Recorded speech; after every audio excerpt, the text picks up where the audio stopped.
365 kilometers after leaving Christchurch, I was in Duntroon. For a town of about 100, Duntroon is a good example of stopping and looking around, like here for instance. The little towns on your journey often have much to see and experience. Where can be found the shark-toothed dolphin? Dug from nearby, when great parts of New Zealand were under the sea or lakes.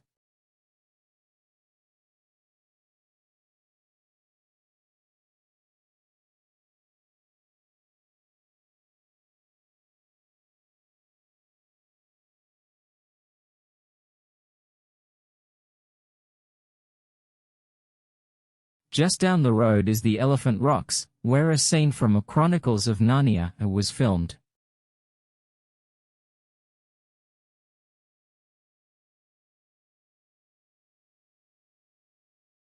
Churches or pubs and little museums are great reflections of a once thriving community hub.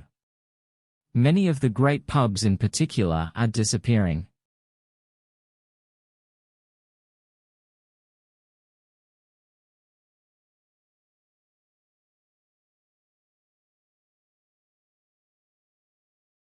Duntroon is on the Alps to Ocean Cycleway, and experiencing a revival through this tourism.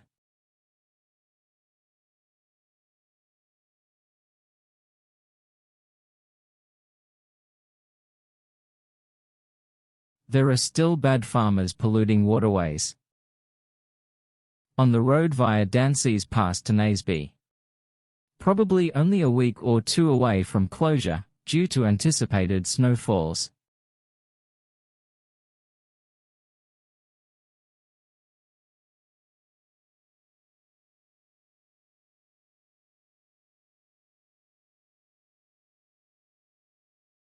Kyburn Diggings, an old gold diggers settlement.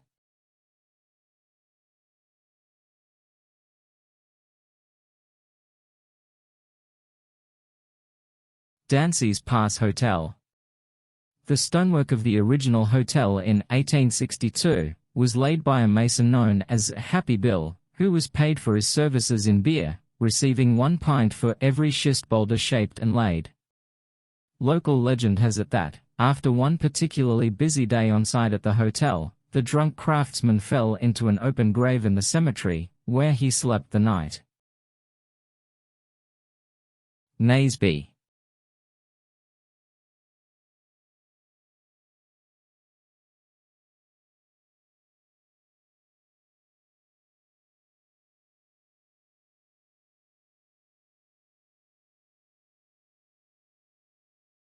The historical Naseby Cemetery, with links to the earliest gold miners. One man killed by an earthfall in 1866. The first woman, a 37-year-old, buried in 1869. Within the graveyard the Catholics are on one side and the Protestants on the other. The Chinese, however, were buried outside the fence line. Most were dug up and shipped back to China. Apart from a few coffins in 1902, who went down with a ship, just off Hokianga in the North Island. In the 1860s there were over 2,000 Chinese in Central, most digging over what had been left by the first rush of European gold seekers.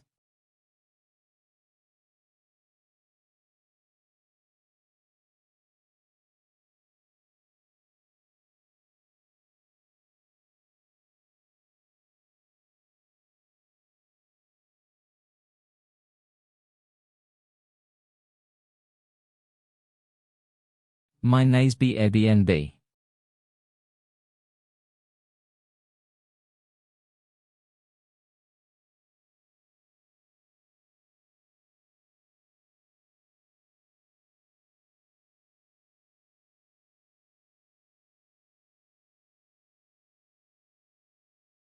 St. Bathans.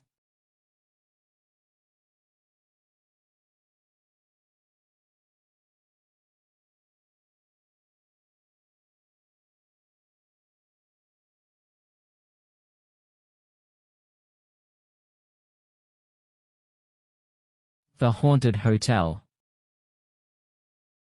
She locks and unlocks doors, moves things about and makes her presence felt when annoyed. The story goes that Rosie was a sex worker who plied her trade from room 1 of the hotel back in the gold rush days of the 1860s. Back then St. Bathans had 13 pubs and up to 2,000 miners working their claims.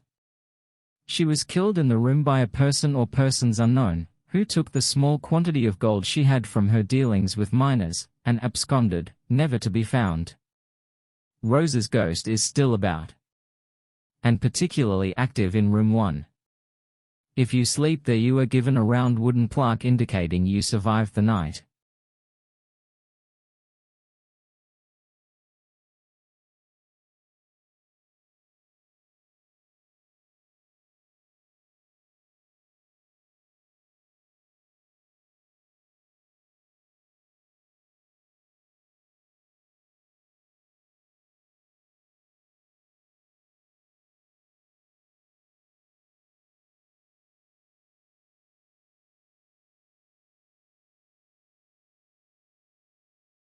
And passing through Hayes, Odohura and its historic shop, and on to Hyde.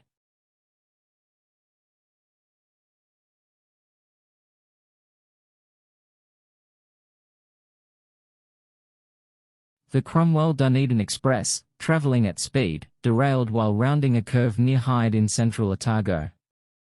21 of the 113 passengers on board were killed and 47 injured, in what was then New Zealand's worst rail accident.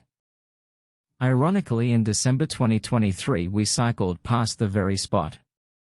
Celeste reading the details on the sign, and at the memorial for the victims. Hard to imagine finding a sub in Middlemarch, but here it is in 2017.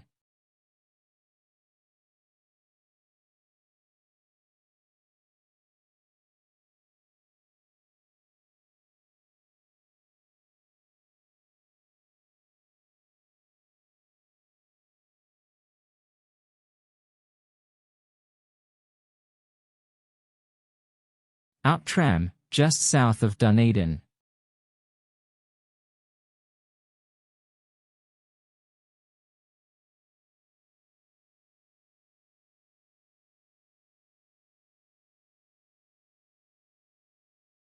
A view of Saddle Hill. I grew up with this view from our house in Green Island. A visit to Mosgiel and the grave of our grandmother, Grandma's mum, came out to New Zealand from England on her first visit, and sadly never left. Looking across to my childhood home in Derby Street, Green Island. This was the first family-owned house for Brian and Eileen Donovan. A very tidy lawn, and back garden carved from a steep clay slope over years by Brian Sr.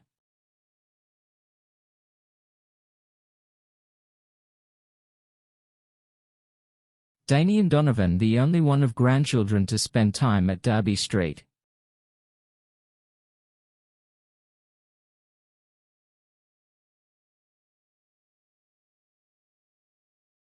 A tour of the same house 2017.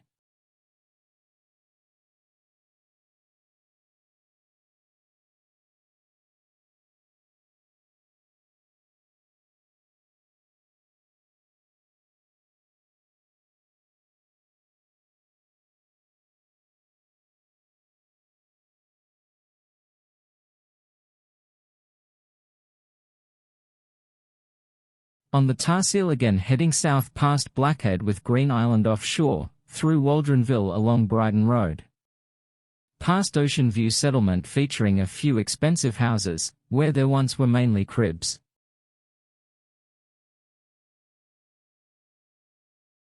Brighton, a favourite Donovan family Sunday drive, way back when.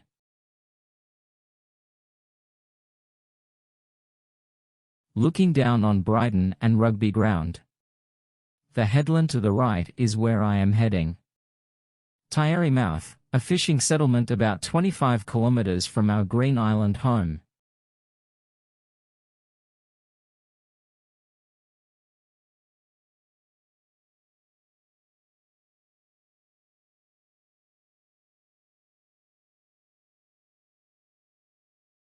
Going inland over the coastal hills, to join up with the main highway south.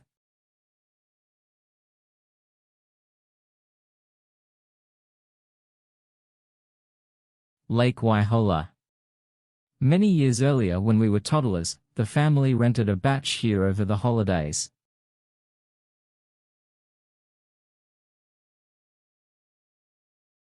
Great Gran in the background puffing on a fag, as the freshly washed and groomed CJ making a run for it.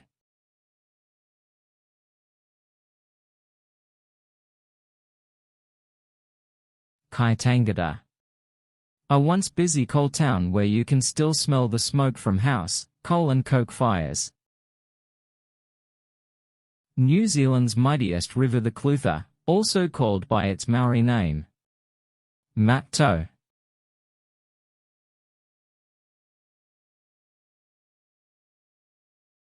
Another pub demolished since that photo, this time in Belclutha.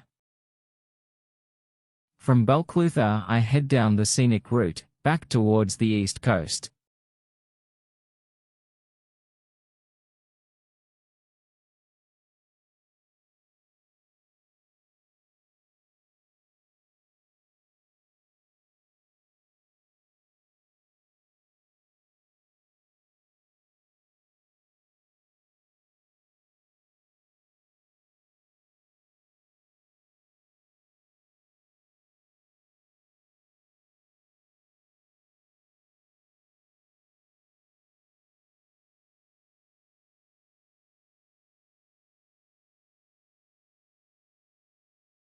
Teapot Land, indicating I must be in Wakio Waka.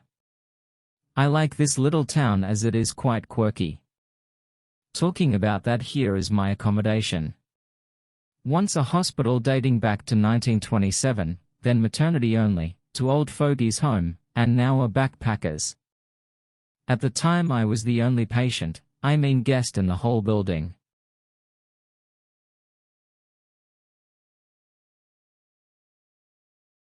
This free private little museum at the back of a tourist shop is worth a visit.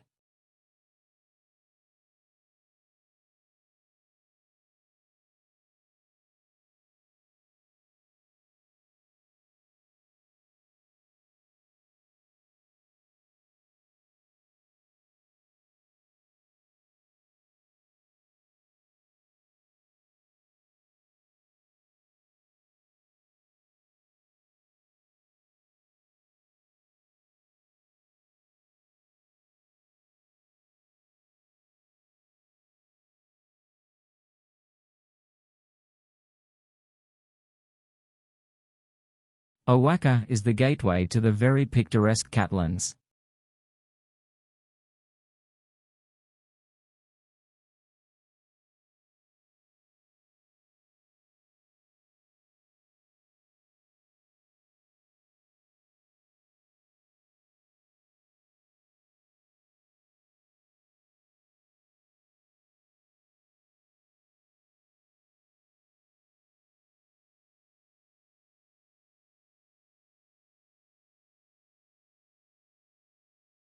Puppet Owai, and the eccentric workshop of a mad genius.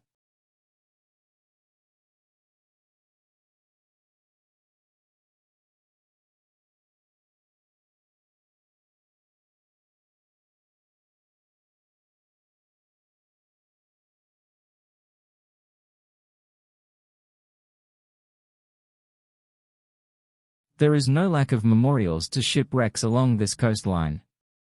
This one 1876 and the sinking of the SS Otago. Incredibly, everyone survived.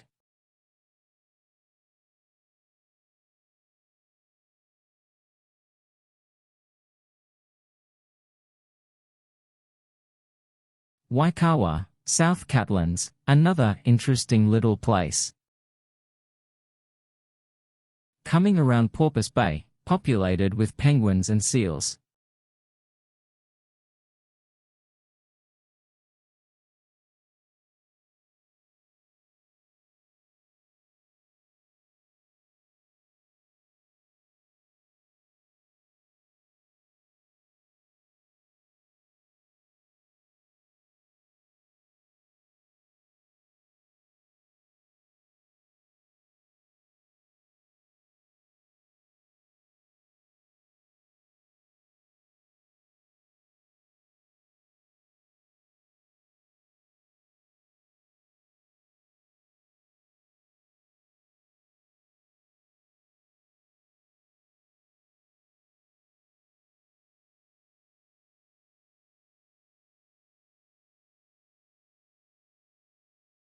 Interesting geological history here, with a lush forest drowned by heavy rain and volcanic ash.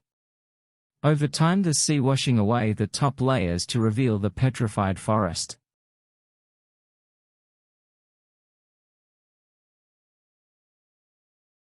The incredible part of touching this tree, from a lush forest alive 170 million years ago, when New Zealand was part of Australia.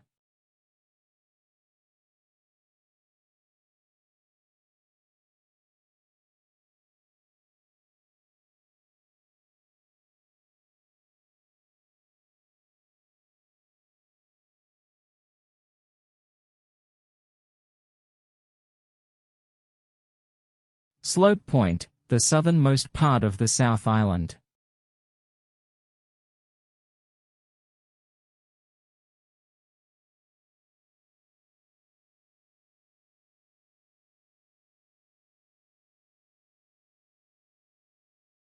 Further south is the Waipapa Point Lighthouse.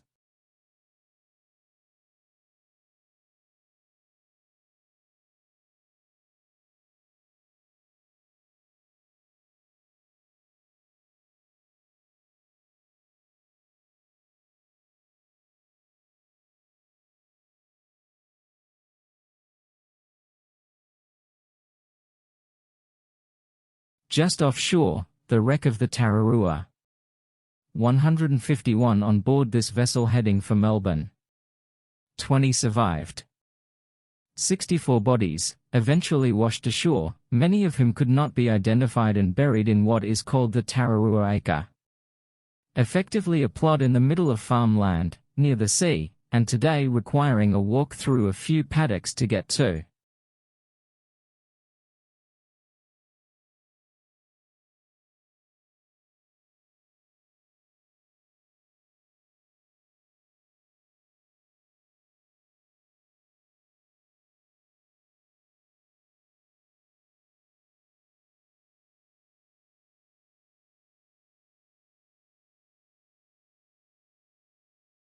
Fort Rose, a once thriving town with a Scottish connection, where the Mataura River reaches the sea. Not much of the settlement left today after the railway line bypassed it, and the port declined.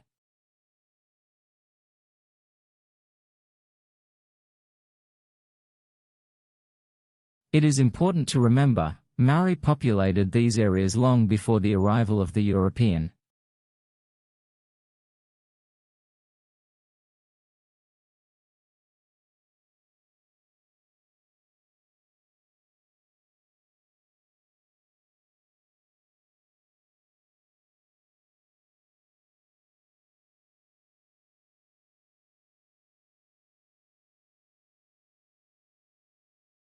Stirling Point is located at the beginning, or end, of New Zealand State Highway 1, in the small township of Bluff.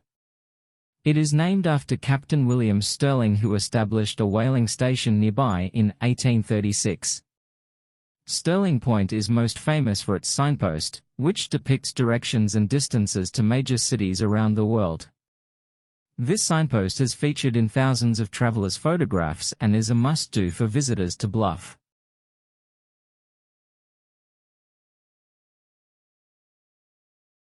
Now in Bluff and looking for a place to stay. The club hotel looks pretty grand, except for the fact it has burnt down so many times, it could be described as being jinxed, and I have no life insurance. Believe it or not, despite being rebuilt on multiple occasions, it has now gone. Demolished a few years after I took this photo. This was my accommodation, right next door in Bluff Lodge. I checked its history and no conflagrations, as it was a former post office.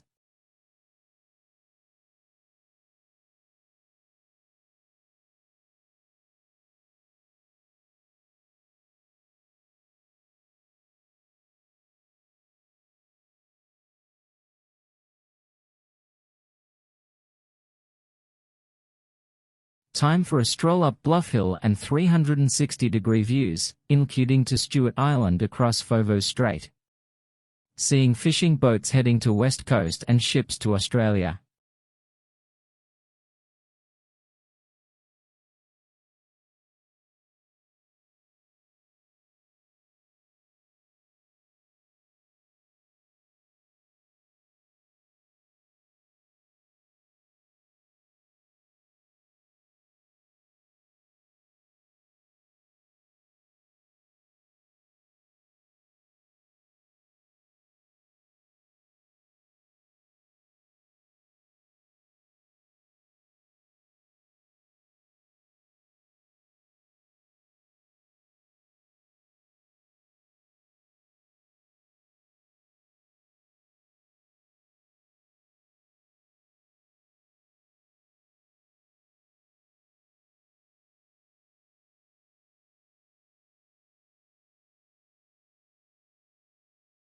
The formation of Bluff Hill.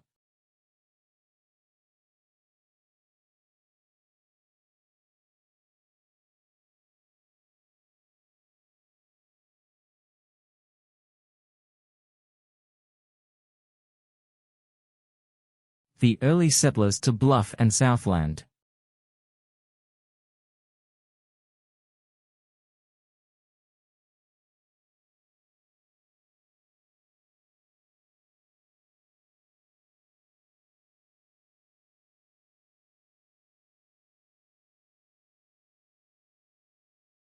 This photo marks my self-indulgent wander through the Bluff Maritime Museum, an indication for the viewer to skim through this batch of images.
A bit more geological history featuring very old rocks, once part of the landmass of Australia, New Zealand and the Antarctic, before drifting apart.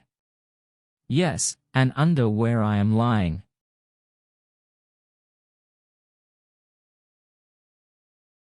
Bluff Cemetery.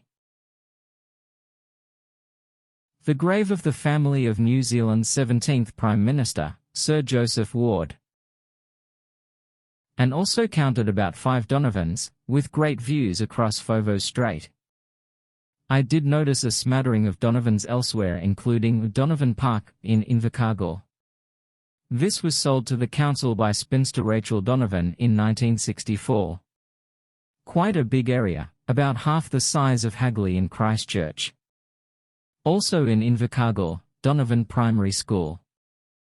On the road again. To a great wee town called Riverton.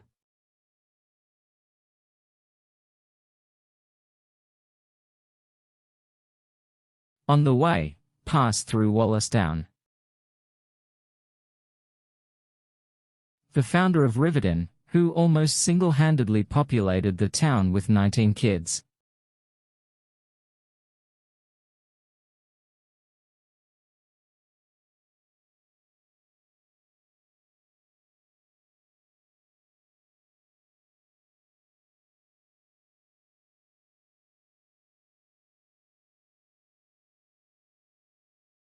Stewart Island, in the distance.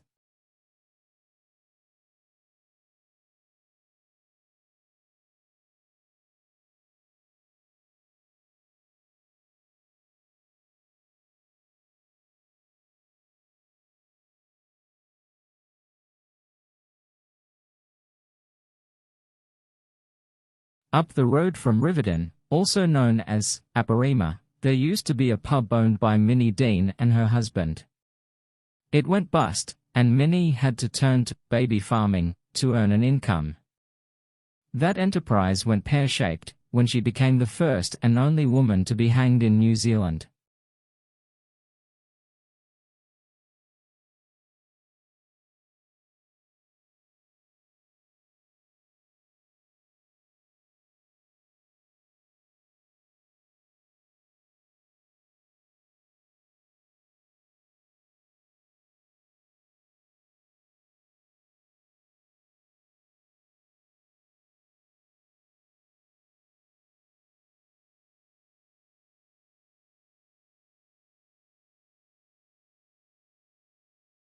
now heading north and stopping at the Matara River. Near the once beautiful Matara Falls are ugly old factories on either side. On the left-hand side is an old paper mill, and about 4 years after me passing through, there were protests about a potential environmental issue. The protesters and most locals, concerned about the nearly 10,000 tons of aluminium waste stored in the disused paper mill on the left, if mixed with water, would release a deadly ammonia gas. Considering the river is prone to flooding, a potential time bomb.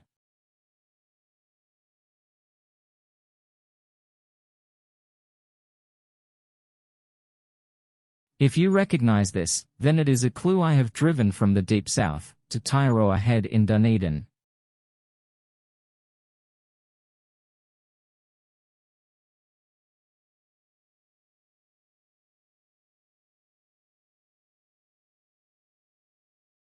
More of Port Chalmers.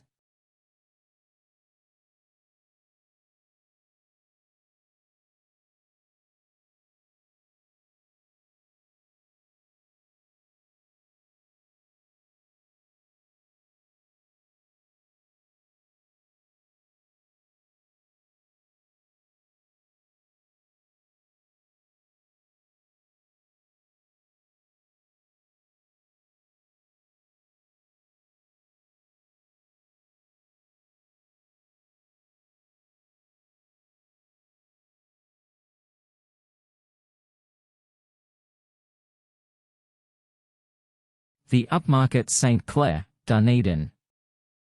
Time to push the brakes on this journey and head back to hometown Christchurch.